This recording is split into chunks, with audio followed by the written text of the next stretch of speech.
میں یہ چاہتا ہوں کہ دیکھیں اگر یہ سوچیں آپ تھوڑا سا کہ اگر اللہ تعالیٰ ہمیں یہ کہیں کہ دیکھو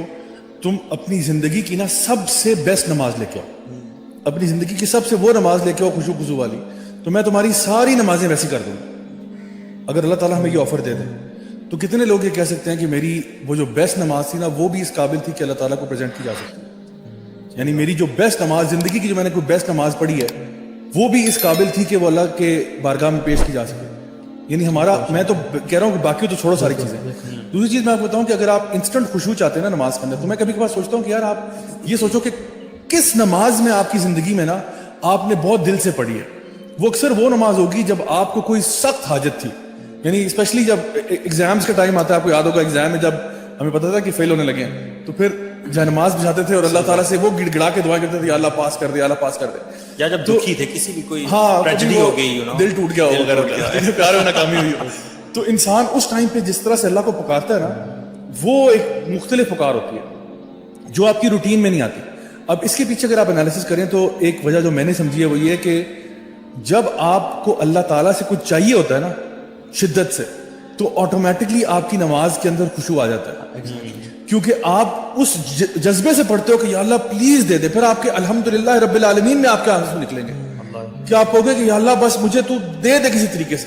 اور پھر آپ قل اللہ پڑھو گے یا قل اعوذ برب الفلق پڑھو گے یا قل اعوذ برب الناس پڑھو گے، کچھ بھی پڑھو گے اس میں آپ کے آنسو نکل رہے ہوں گے کہ یا اللہ بس مجھے عطا فرما دے، مجھے تجھ سے بس یہ ایک چیز چاہیے۔ تو میں ایک ٹیکنیک جو سمجھتا ہوں وہ بڑی امپورٹنٹ ہے، وہ یہ ہے کہ جب بھی آپ نماز پڑھنے جا رہے ہیں نا تو جس طرح آپ نے کہا نا کہ پہلے سے اپنے آپ کو مینٹلی پریپیئر کرنا،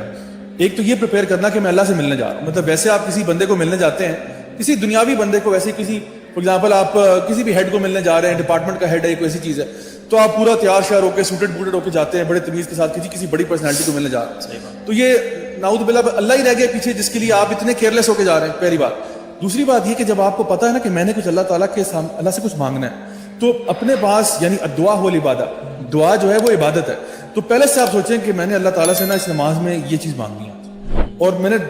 ٹکا کے مانگنی ہے، تو اس سے لے کے آنی ہے نماز، لے کے آنی ہے، میں نے اتنا مطلب گڑ گڑا کے اللہ تعالیٰ کے آگے مطلب یعنی دعا کرنی ہے کہ اللہ تعالیٰ میری جو ہے نا دعا قبول فرمائے، کیونکہ پوری نماز ہی آپ سمجھے دعا ہے۔ تو آپ اس نماز میں جب انٹر ہوتے ہیں نا تو پھر آپ کو جب پتا ہوگا نا کہ میں نے یہ چیز ڈیمانڈ کرنی ہے اللہ تعالیٰ سے، تو میں سمجھتا ہوں ایک طریقہ جو ہے نا خشوع حاصل کرنے کا وہ یہ ہے کہ کانشیسلی گو انٹو ایوری صلاح with kind of a vision اور اے ویو کہ میں نے یہ اللہ تعالیٰ سے اس دفعہ ڈیمانڈ کرنا ہے۔ سبھی لوگ تو نماز میں دعا کرنا اس کو مکروہ سمجھتے ہیں یا حرام سمجھتے ہیں، یا سبحان ربی الاعلیٰ سے ہم نے کوئی آگے چیز پڑھ لی تو میری نماز ہوئی ہے نہیں شیخ، واللہ اور 3 دفعہ سے اوپر نہیں پڑھنا، اوپر نہیں پڑھنا، 14 دفعہ ہو گئے استغفر اللہ، اب کیا کریں گے، اب کیا اصل میں وہ ٹریڈیشنل نماز ہماری چلی آ رہی ہے نا، ہم نے زیادہ میں سمجھتا ہوں کلچرل ایک وہ ہمارے ساتھ چیز جڑی ہوئی ہے، جو بہت سارے لوگ ایسے نماز پڑھتے ہیں وہی بات روٹین ہے، میں۔ اصل میں وہ بات ہے نا کہ اگر ایک بندے نے بچپن سے لے کے آج تک قل اللہ احد ہی پڑھا ہے نا تو وہ آج تک قل اللہ احد ہی پڑھ رہا ہے، وہ شاید جس کوئی اور صورت کو پڑھنے میں گناہ سمجھے گا یا ایٹ لیسٹ سمجھے گا کہ یہ طریقہ غلط ہے نماز طریقہ غلط ہے۔ اب دیکھیں کام علمی جو ہے نا ہم سے میں خود ہی سمجھتا تھا پہلے جب دن میں نہیں تھا نا، سبحان ربی العظیم کے علاوہ تو کچھ پڑھنا ہی نہیں ہے، جائز ہی نہیں ہے، اور اگر فضل میں ہے 5 ٹائمز یا 7 ٹائمز ہے، جب مجھے زیادہ علم آیا نا تو اگر 4 ٹائمز پڑھ لی میں نے اور امام نے بولے سب ملا اوے یار میں نے 5 دفعہ پڑھی نہیں اور یہ آڈ ہوا نہیں، بیچ میں رہ گیا، تو میں بیچ میں کیا کروں گا میں، حالانکہ تو اصل میں یہ بات ہے نا کہ لوگ ہمیں بیکاز جب انسان کے پاس علم کم ہوتا ہے نا تو پھر وہ نا بیچارہ ایک ہی روٹین میں آ جاتا ہے۔ دیکھو ویسے میں آپ کو ایک چیز بتاتا ہوں، کوئی بھی چیز آپ لیں، کوئی بھی چیز یہ عبادت کے ساتھ ہوتا ہے، مطلب کوئی بھی آپ ایکٹ لے لیں دنیا کا، after while when you do it نا آپ اس کے عادی ہو جاتے ہیں، بالکل ٹھیک ہے، آپ گاڑی چلاتے ہیں نا کچھ عرصے کے بعد آپ عادی ہوتے ہیں۔ جب آپ نے شروع میں گاڑی چلائی تھی نا، یہاں ہمارے کیس میں بائک چلایا تھا، ٹھیک ہے، تو شروع میں جب آپ بائک چلاتے ہیں تو آپ بڑے کانشیس ہوتے ہیں، یہاں کہیں ادھر نہ ہو جائے، کوئی ادھر نہ ہو جائے، کوئی گر نہ جائے، کوئی فلان ہو جائے۔ After a while it becomes part of your body, it becomes part of your system, آپ کی عادت ہو جاتی ہے کہ کون سی کرو پہ کتنا بینڈ کرنا ہے، کس آپ سپیڈ پہ اس جانا کو ہے، سوچ ہی نہیں رہے ہوتے، آپ کی سوچ کہیں اور ہوتی ہے، آپ بائک خود ہی چل رہا ہوتا ہے، گاڑی بھی آپ خود بخود چل رہی ہے، آپ کچھ اور سوچ رہے ہیں۔ ابھی وہ تو ایک تمہارے سب کانشیس مائنڈ میں ہے نا۔ کل جب میں نے خرم بھائی کے والد صاحب کو کی ڈیڈ باڈی کو اللہ تعالیٰ ان کی بخشش فرمائے، درجات بلند فرمائے، ہاتھ لگایا نا میرا جسم کانپ گیا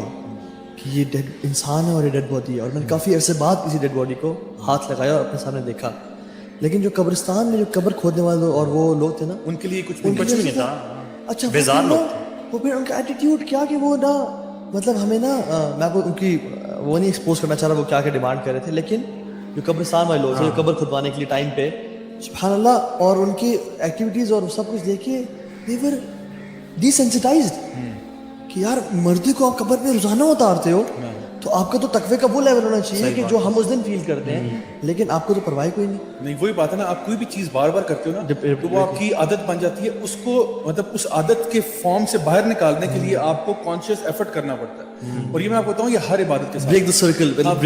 وہ ایک سائیکل آپ نے توڑنی ہے اور آپ نے اس میں کچھ نیا لے کے آنا, آپ نے کچھ نئی چیز لانی ہے. یا ادراک ہونا بھی ضروری ہے, علم ہونا, اس کی should be backed by some علم نا, جس کو آپ ریوائز کرتے ہو. لیکن جس طرح آپ اگر نماز کی بات کریں, اگر آپ اپنے آپ کو یہ مشن دیتے ہیں کہ یار میں نے نا ہر ہفتے نماز کے اندر کچھ نئی صورتیں لے کے آئی, میں وہ صورتیں نہیں پڑھوں گا جو میں بچپن سے پڑھتا آ رہا ہوں, چاہے وہ قل اللہ احد ہو, فلق ہو, ناس ہو, کچھ بھی ہو, یار میں نے کوئی نئی صورت پڑھنی ہے بیکاز میں اپنی نماز کو نا خوبصورت بنانا چاہتا ہوں. میں نے کچھ نئی دعائیں سیکھنی ہیں, یعنی جو کہ تشہد میں بڑھ سکوں, جو سجدے میں جو نا مانگ سکوں, جو رکوع میں مانگ سکوں. I have to push myself کہ یار میں نے اپنی نماز کی کوالٹی کو چینج کرنا ہے. ہر دفعہ میں اللہ تعالیٰ کے سامنے وہی منہ اٹھا کے پہنچ جاتا ہوں, وہی باتیں کہتا ہوں ریپیٹ پہ, تو وہ عادت بن جاتی ہے. اور پھر ہم لوگ کیا کرتے ہیں, اس عبادت کے اندر ہم ٹیون آؤٹ کر جاتے ہیں. تو اس ٹیوننگ آؤٹ کو روکنے کے لیے نا آپ جب اس میں جان بوجھ کے سوچو گے نا کہ یار میں نے آج یہ صورت پڑھنی ہے, میں نے ابھی سیکھی ہے, اور میں سمجھتا ہوں کہ جو بندہ بھی قرآن حفظ کر رہا ہے یا ایون ایک پورشن بھی حفظ کر رہا ہے, اس کے لیے بڑی زبردست پریکٹس کی جگہ کہ نماز میں پریکٹس کریں. غلطی سے نہ ڈریں, غلطی ہوگی تو کیا ہوگا, کوئی بات نہیں, وہیں پہ اللہ اکبر کر کے رکوع میں چلے جائیں, what's the big deal, right. 2-3 آیتیں تو نکل ہی آئیں گی نا, ٹھیک ہے الحمدللہ کام ہو گیا. سو کوشش کرنی چاہیے کہ جب آپ اس مونوٹنی کو توڑو, جب تک آپ اس مونوٹنی کو نہیں توڑیں گے نا, آپ کے لیے نماز کے اندر خشوع حاصل کرنا بڑا مشکل ہو جائے گا, بیکاز آپ کے جسم, آپ کا دماغ یہ بالکل اس پورے پروسیس کا عادی ہو چکا ہے, اور پھر ہم اس کو بڑا ہلکا لے رہے ہوتے ہیں. حالانکہ نبی کریم صلی اللہ علیہ وسلم کی آنکھوں کی ٹھنڈک نماز تھی, یعنی پورے دن میں جب آپ ایگزاسٹ ہو گئے ہیں, آپ تھک گئے ہیں, آپ چکنا چور ہو چکے ہیں, آپ نماز پڑھتے ہیں اور آپ ریلیکس ہو جاتے ہیں. ہم نماز میں بھی ریلیکس نہیں ہوتے, کیوں, کیونکہ ہم نماز بھی بھاگم دوڑ پڑ رہے ہوتے ہیں, سر سے اتارے ہوتے ہیں. یہ جو لوگ نا, لوگ اس میں سوال کریں گے کہ کیا رکوع میں سبحان ربی الاعلیٰ کے علاوہ اور دعائیں ہیں؟ واللہ مطلب لوگوں کو یہ بھی نہیں, بیسک بھی نہیں پتا. میں نے حدیث پڑھی, اس میں اللہ کے رسول صلی اللہ علیہ وسلم کے الا انی نہیکم ان اقرأ القرآن راکعا او ساجدا, میں نے تمہیں منع کیا قرآن پڑھنے سے رکوع کی حالت میں یا سجدے کی حالت میں. اور پھر رکوع میں کیا کرو, فعظموا فیہ رب جل وعلا, اپنے رب کی نا عظمت اور کبریائی بڑائی بیان کرو. وفی السجود فاکثروا, بلکہ فاجتہدوا فی الدعاء, سجدے میں مطلب مجاہدہ کرو, جہاد کرو, کثرت سے دعائیں کرو. اور ہم لوگ تو رکوع میں, اب رکوع کی جو دعائیں ہیں, مطلب ایک دو اگر ہم بتائیں, اللہم لک رکعت و بک آمنت و لک اسلمت خاشع لک سمعی و بصری و مخی و عظمی و یعنی کہ مطلب پتا ہو تو تب مزہ آتا ہے نا. اصل بات بھی تو یہ ہے, مطلب پڑھے تو بندہ مطلب کسی اور دنیا میں چلا جاتا ہے. خاشع لک سمعی و بصری, یا اللہ میری سماعت کام ڈر گئی اور میری آنکھیں ڈر گئی تیرے سامنے. اور سجدے میں کہ اللہم لک سجدت و بک آمنت و لک اسلمت سجد وجهي للذی خلقہ وصورہ وشق سمعہ وبصرہ.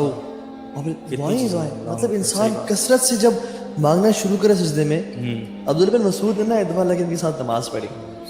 اور اس میں جب وہ ساتھ کھڑے ہوئے تو اللہ کی میں نے سورہ بقرہ شروع کر دی. اچھا رسول صلی اللہ علیہ وسلم نا خاموش نماز میں, جب وہ آئے تو سورہ بقرہ شروع کی, مطلب اس سے پہلے اللہ کے وسلم واز ان صلاح and he was thinking and thinking and thinking, not deciding anything. ہم لوگ شاید یہ کبھی کریں گے, ٹھیک ہے. اور آئے سورہ بقرہ شروع کی, انہوں نے سوچا کہ 100 آیات پہ رکوع کر جائیں گے. عبداللہ بن مسعود نے سوچا کہ اللہ کے 100 آیات پڑھ کے رکوع کر لیں گے, کیونکہ 10 آیات 100 آیات 1000 آیات کی فضائل ملتے ہیں. تو انہوں نے کنٹینیو کیا, انہوں نے کہا چل سورہ بقرہ پڑھ کے رکوع کر لیں گے. سورہ آل عمران شروع پورا کنٹینیو کیا, سورہ النساء, بلکہ سورہ النساء پہلے پھر سورہ آل عمران پہ آئے, اور تینوں ہی 5.5 پارے پلس بنتے ہیں. ابن مسعود چونکہ بچے تھے, کہتے ہیں I had an evil thought میں نکل جاؤں یہاں سے ماسٹر. اچھا یہ جو بات بتانے کی ہے وہ یہ ہے کہ دا رکوع واز کلوز ٹو دا قیام. شیخ 5.5 پارے کا ٹائم لگائے. اچھا ہمارے 5.5 پارے نہیں, کیونکہ ان کی نماز کے بارے, ان کے قرآن کے بارے میں آتا ہے کہ وہ ہر آیت کے پیچھے وقفہ کرتے ہیں. جہاں جنت کا ذکر آتا ہے وہ کہتے ہیں اللہم انی اسألک الجنہ, اور جب جہنم کا آتا ہے اللہم اجرنا من النار, اور دعائیں کرتے ہیں. صحیح بات. اور پھر سبحان اللہ ان کا رکوع, اور پھر سجدہ واز کلوز ٹو رکوع. اور ایون جو قیام ہے نا رکوع کے بعد سجدے سے پہلے, اٹ واز کلوز ٹو رکوع. ہاں بالکل, وہ وقفہ جو ہے ہم لوگ کیا کرتے ہیں, سمع اللہ لمن حمدہ. اچھا زیادہ سے زیادہ کسی کو یاد ہے ربنا ولک الحمد. اتنی دعائیں ہیں. ایک دعا آتی ہے سمع اللہ لمن حمدہ, اللہم مجھے خیر بھول حمدن کثیرن طیباً، یہ تو بڑی کامن ہے، یہ تو لوگ پڑھتے اللهم لك ہیں، الحمد لیکن ملء ایک لمبی بھی السماوات ہے وملء الارض وما بينهما وملء ما شئت من شيء بعد الثناء والمجد احق ما قال، لمبی دعا. تو ہم نے کبھی زندگی میں سیکھی نہیں. اچھا وہ چیز ہے نماز جو کہ ہم 5 ٹائم پڑھتے ہیں، یا تو چلو سال میں ایک دفعہ ہو تو پھر نہ سیکھیں، چلیں سمجھ آتی ہے. جب روزانہ پڑھ رہے ہیں اور سالوں سال سے پڑھ رہے ہیں تو پھر خشوع نہیں ہے. اللہ بھی نے کہا تھا نا کہ اول الشیء یرفع هذه الامه الخشوع حتى لا ترى فيها خاشعا، حتى لا ترى فيها خاشعا. ایک بھی تم نا خشوع والا انسان نہیں پاؤ گے. جو سب سے پہلی چیز میری امت سے اٹھا لیجیے گی وہ خشوع ہے. تو ایٹ لیسٹ میں اور آپ تو ان لوگوں میں سے بنے کہ جن کی وجہ سے اس دنیا میں خشوع قائم رہے. جی ناظرین، اس بات میں کوئی شک والی بات نہیں ہے کہ ہماری زندگی میں جتنے بھی مسائل آتے ہیں وہ صرف اللہ تعالیٰ کی ذات پر ہمارا یقین کامل بنانے میں ہماری مدد کرتے ہیں. اگر ہمارا ایمان اور یقین یہ ہے کہ ہر چیز کرنے والی ذات اللہ تعالیٰ کی ذات ہے، اگر ہم اپنی زندگی میں آنے والی مشکلات کو صبر اور شکر کے ساتھ برداشت کریں گے اور نماز کے ساتھ اللہ تعالیٰ کی مدد حاصل کریں گے تو اللہ تعالیٰ ہم سے راضی ہوں گے اور ہماری مشکلات کو آسانی سے حل فرما دیں گے. کہ یہ جو دنیا ہے اس کی سب سے غیر یقینی چیز ہے زندگی، اور سب سے یقین والی چیز ہے موت. اور جو اس دنیا میں رہ کر مشکلات کو برداشت کرتا ہے اور اللہ رب العزت کی ذات سے ہر وقت توبہ استغفار کرتا رہتا ہے تو اللہ تعالیٰ اس کو اس دنیا اور آخرت میں کامیاب کریں گے. ہم لوگوں کو اس دنیا اور آخرت میں کامیاب ہونے کے لیے اللہ تعالیٰ کے احکامات کو نبی کریم صلی اللہ علیہ وسلم کے طریقوں پر پورا کرنا ہوگا. 5 وقت کی نماز کا اہتمام اور دین کے باقی تمام اعمال کو اپنی زندگی میں لانا ہوگا. امید کرتا ہوں آپ کو آج کی یہ ویڈیو ضرور پسند آئی ہوگی. ملتے ہیں اگلی ویڈیو میں، جب تک اپنا خیال رکھیے گا. اللہ حافظ.